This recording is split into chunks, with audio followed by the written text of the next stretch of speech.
1,00,000 మంది శివభక్తులతో కలిసి మహారుద్రాక్ష పూజలో పాల్గొనండి. వెంటనే కాల్ చేసి మీ పేరును నమోదు చేసుకోండి. నమస్తే, సుమన్ టీవీకి స్వాగతం. ప్రస్తుతం మనతో ఉన్నారండి ప్రముఖ ఆధ్యాత్మికవేత్త మరియు శ్రీ విద్య ఉపాసకురాలు గీతా కుమార్ అమ్మగారు ఉన్నారు. బోల్డని విషయాలు మనం నివృత్తి చేసుకుందాం అమ్మగారితో మాట్లాడి. అమ్మ నమస్తే. అమ్మ శ్రీ గురుభ్యో నమః, శ్రీ మాత్రే నమః. నమస్తే అమ్మా. అమ్మ, కారణ జన్ములు అంటారు. నిజంగా కారణ జన్ములు అంటే ఎవరు? ఒక జన్మ ఎత్తడానికి ఏ ఏ కారణాలు ఉంటాయి? అసలు కారణ జన్ములని ఎవరినంటారు? ఎవరినంటారు అంటే ఎవరు అయితే తమ కొరకు తాము కాకోకుండా సెల్ఫ్ స్వార్థము లేకోకున్నట్లు ప్రపంచం కొరకు, దేశం కొరకు వాళ్ళు పనిచేస్తారు చూడు, వాళ్ళు కారణ జన్మలు. మిలిటరీ మ్యాన్స్ ఈ కాలంలో చెప్పాలంటే, ఇప్పుడు ఉన్నదంటే మిలిటరీ మ్యాన్స్. మన ఇంతకుముందు రాజకీయ నాయకులు ఉండేవాళ్ళు, ఏ స్వార్థం లేకోకున్నట్టు. ఇప్పుడు అంత లేదు, స్వార్థపూరితం అయిపోయింది. అంతే. ఆది శంకరాచార్యులు, రమణ మహర్షి, వివేకానంద, కాళిదాసు, వీళ్ళు కారణ జన్మలు. అంటే వీళ్ళు పుట్టడం ద్వారా ఏం లభించింది? ఆది శంకరాచార్యులు జన్మ తీసుకోవడం వల్ల ఏం లభించింది అంటే అద్వైతం. మొత్తం మనకి శివుడు నారాయణుడు అంతా ఒకటే అని. అంతకు ముందు వరకు బౌద్ధ తత్వం ఎక్కువ నిందంట మన దగ్గర. ఈయన రాగానే మనకి శివతత్వంని, వైష్ణవ తత్వంని బోధించి శివుడు వైష్ణవుడు ఒకడే అనే జ్ఞానాన్ని కూడా ఈయన వల్లే వచ్చింది. అంతవరకు వైష్ణవులు వేరు, శైవులు వేరు అని ఈ గొడవలు కూడా జరుగుతున్నాయి మనలో. మనకి ఈయన ఏం చేశాడు? ప్రపంచానికి ఒక ఆధ్యాత్మికతను ఒక సరైన పద్ధతిలో, అందరికి కూడా అర్థమయ్యే పద్ధతిలో చెప్పాడు ఆది శంకరాచార్య. ఇప్పుడు నేను ఇంతకు ముందు చెప్పినట్టు పరపూజ ఆయన చెప్పింది. కనకదార స్తోత్రం, కలియుగంలో పుట్టిన స్తోత్రం కనకదార స్తోత్రం. ఈ లలిత సహస్రనామాలు, సౌందర్యలహరి ఇవన్నా కొంచెం ముందు, కానీ కలియుగంలో పుట్టిన స్తోత్రము కనకదార స్తోత్రం. అందుకు వీళ్ళని కారణం జన్మగా తీసుకుంటారు. ఇంకా రమణ మహర్షి ఏం చెప్పారు? ఎప్పుడు కూడా మనం ఏంటి అనే ఆలోచనలో ఉండాలి. నేను అనే అహంభావంలో ఉండకూడదు అని చెప్పారు. నేను అనే పదమే ఉండకూడదు. నేను అనే పదం ఎవరికైతే ఉండదో వాళ్ళే కారణ జన్మలు. అంటే ఇప్పుడు చెప్పాలి అంటే ఎంతసేపు కూడా పక్కన వాళ్ళ గురించి ఆలోచన ఉంటుంది వాళ్ళకి. పక్కన వాళ్ళకి మంచి చేయాలి, పక్కన వాళ్ళకి ఏదైనా సహాయం చేయాలి, వాళ్ళ దగ్గర ఉన్నా లేకపోయినా కూడా చెయ్యాలి అనే ఆలోచన ఎక్కువ ఉంటుంది. అవును. మనం ప్రపంచానికి ఏదైనా చేయాలి, లోకానికి ఏదైనా చేయాలి, దేశానికి ఏదైనా చేయాలి, మనం పుట్టినందుకు ఒక కృతజ్ఞత భావంతో రుణం తీర్చుకోవాలి. అప్పట్లో ఉన్నారు కారణ జన్మలు. ఇప్పుడు లేరు కదమ్మా.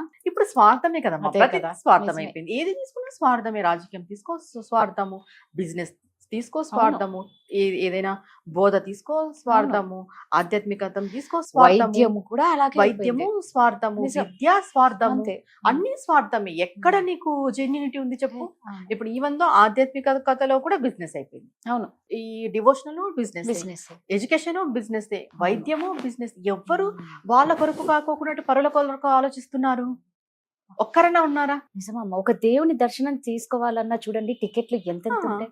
అంటే మనం ప్రతి చోట ఇక్కడ మనము డైరెక్ట్ గా వెళ్ళి దేవుణ్ణి చూసే పొజిషన్ లో కూడా మనం లేము.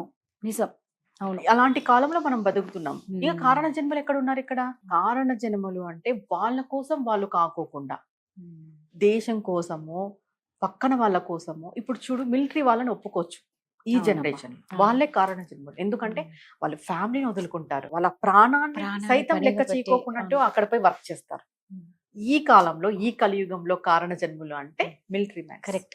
వాళ్ళే తప్ప ఇంకెవరు లేరు. ఎందుకంటే వాళ్ళకి వీళ్ళు జీతం ఇచ్చినా ఇయ్యకపోయినా ఒరిగేది ఏం లేదు. వాళ్ళు ప్రాణాలనే పణంగా పెడతారు. వాళ్ళకి ఎంత ఇచ్చినా కూడా తక్కువే.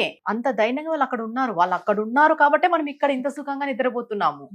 వాళ్ళు ఎవరి కోసం చేస్తున్నారు? దేశం కోసం చేస్తున్నారు, దేశ ప్రజల కోసం చేస్తున్నారు. వాళ్ళ ఇంటి కోసం మాత్రమే వాళ్ళు చేస్తున్నారా? వాళ్ళు నాది అనే ఆలోచన ఉండదు. ఎవరైతే నాది, నా భార్య, నా భర్త, నా పిల్లలు, నా కుటుంబం అంటారు చూడు, వీళ్ళు స్వార్థపరులు.